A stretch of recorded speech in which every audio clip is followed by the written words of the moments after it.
Price lord. ಕರ್ತನಾದ ಯೇಸು ಕ್ರಿಸ್ತನ ನಾಮಕ್ಕೆ ಮಹಿಮೆಯುಂಟಾಗಲಿ. ಎಲ್ಲ ಮನುಷ್ಯರು ರಕ್ಷಣೆ ಹೊಂದಬೇಕೆಂದು ಬಯಸುವ ದೇವರು.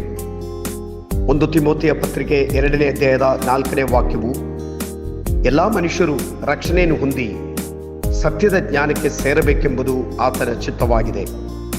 ನೀವು ಯಾರೇ ಆಗಿದ್ದರೂ, ಯಾವ ಜಾತಿ ಮತದವರು, ಯಾವುದೇ ವಂಶಕ್ಕೆ ಸೇರಿದವರಾದರೂ, ಯಾವುದೇ ವರ್ಗಕ್ಕೆ ಸೇರಿದ ವ್ಯಕ್ತಿಯಾಗಿರುವವರಾಗಿದ್ದರೂ ಕೂಡ ನೀವು ರಕ್ಷಣೆ ಹೊಂದಬೇಕೆಂದು ಬಯಸುವ ಒಬ್ಬ ಯೇಸು ಕ್ರಿಸ್ತನು ಜೀವಿಸುತ್ತಿದ್ದಾನೆ. ಅದಕ್ಕಾಗಿಯೇ ಯೇಸು ಪರಲೋಕದಿಂದ ಮನುಷ್ಯ ರೂಪವನ್ನು ತಾಳಿ ಈ ಭೂಮಿಗೆ ಇಳಿದು ಬಂದನು. ನಿನ್ನ ಪಾಪಗಳಿಗಾಗಿ ಕಲ್ವಾರಿ ಶಿಲುಬೆಯಲ್ಲಿ ಆತನು ಮರಣವನ್ನು ಹೊಂದಿದನು. 3ನೇ ದಿನದಲ್ಲಿ ಆತನು ಜೀವಿತನಾಗಿ ಎದ್ದು ಬಂದು ಇಂದಿಗೂ ಜೀವಿಸುವ ದೇವರಾಗಿರುತ್ತಾನೆ.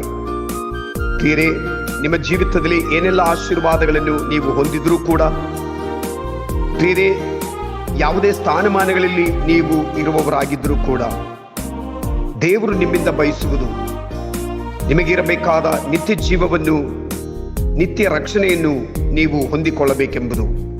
ಹಾಗಾಗಿ ನೀವು ಯೇಸು ಕ್ರಿಸ್ತನಲ್ಲಿ ನಂಬಿಕೆ ಇಟ್ಟು ಎಲ್ಲ ಬೌದ್ಧಿಕವಾದ ಆಶೀರ್ವಾದಗಳಿಗಿಂತಲೂ ಆ ನಿತ್ಯ ಜೀವವನ್ನು ಕೂಡ ದೃಢಪಡಿಸಿಕೊಂಡು ಈ ಅಲ್ಪಕಾಲದ ಜೀವಿತದಲ್ಲಿ ನಿಮ್ಮ ಜೀವಿತವು ಯೇಸುವಿನೊಂದಿಗೆ ಮುಂದುವರಿಯಲಿ ಎಂದು ಪ್ರಾರ್ಥನೆ ಮಾಡುತ್ತೇನೆ. ಕರ್ತನಾದ ಯೇಸು ಲೋಕದ ಎಲ್ಲ ಮನುಷ್ಯರನ್ನು ರಕ್ಷಿಸಬೇಕೆಂಬುದಾಗಿಯೇ ಆತನ ಬಯಕೆ. ಯಾರ್ಯಾರು ಆತನನ್ನು ಅಂಗೀಕಾರ ಮಾಡಿದರೋ, ಅಂದರೆ ಆತನ ಹೆಸರಿನಲ್ಲಿ ನಂಬಿಕೆ ಇಟ್ಟರೋ, ಅವರೆಲ್ಲರಿಗೂ ತನ್ನ ಮಕ್ಕಳಾಗುವ ಅಧಿಕಾರವನ್ನು ಆತನು ಕೊಟ್ಟನು. ದೇವರು ಲೋಕದ ಮೇಲೆ ಎಷ್ಟೋ ಪ್ರೀತಿಯನ್ನಿಟ್ಟು ಯೇಸು ಕ್ರಿಸ್ತನನ್ನು ಈ ಲೋಕಕ್ಕೆ ಕಳುಹಿಸಿದರ ಉದ್ದೇಶವೇ ಅದಾಗಿದೆ. ಆತನಲ್ಲಿ ನಂಬಿಕೆ ಇಡುವ ಯಾರೂ ಕೂಡ ನಾಶವಾಗಬಾರದು.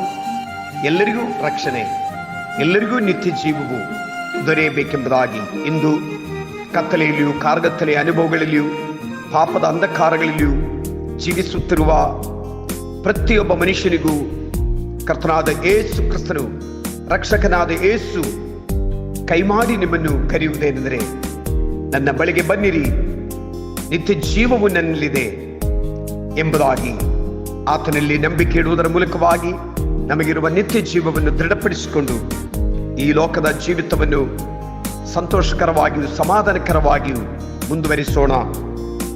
ಆ ದೇವರಾದ ಯೇಸು ಸ್ವಾಮಿ ನಿಮ್ಮನ್ನು ಎಲ್ಲರನ್ನೂ ಆಶೀರ್ವದಿಸಲಿ.